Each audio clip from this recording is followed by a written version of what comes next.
The big news, obviously, is that the league announced on January 4th that due to the Ontario provincial government's direction of implementing a modified Stage 2 reopening, the OJHL is mandated to pause all games until January 26th. Now, I had a chance to speak with Commissioner Marty Savoy this week to get his thoughts. Yeah, so, coming out of Friday, we kind of knew something was going to come down from the provincial government with possible restrictions. We didn't know how long. We didn't know what they were going to be. We know that they were limiting fans and whatnot. But when it did come out on Monday here around 1:30 or 2 o'clock, whenever the announcement was pretty clear that we were in a forced pause with what the government's decided to do, which was shocking to us with all of the protocols we have in place.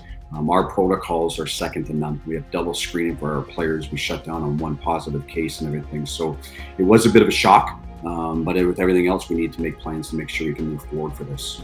Now, an interesting wrinkle to the Stage 2 restrictions is the closing of indoor sport and recreational facilities, except for select professional and elite amateur sports, an issue the league plans to appeal.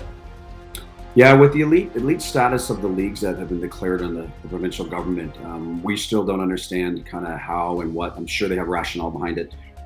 They probably don't do anything at that table without thinking through it clearly. But we believe we're elite. We have players that go into the National Hockey League. We have players that move on to the OHL. We have players that go to professional. We have players that go to youth sports.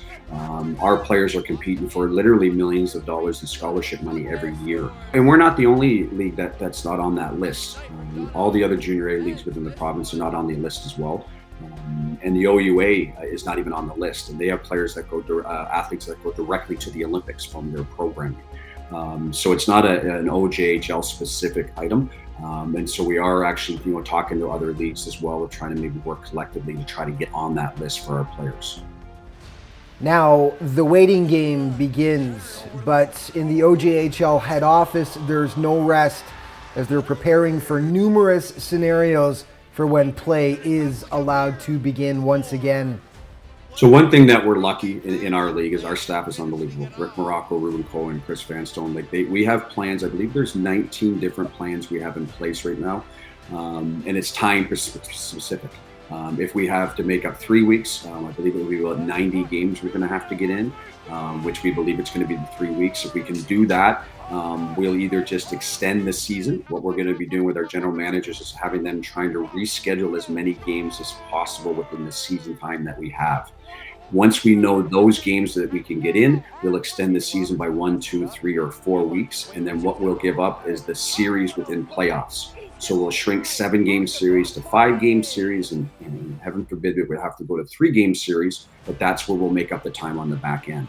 One thing I can commit to, we're fully confident we're going to get a full season this year. What I feel for is the 506 kids that are in our league. Some of them, it's the third year that they're going through where there's a pause in their development.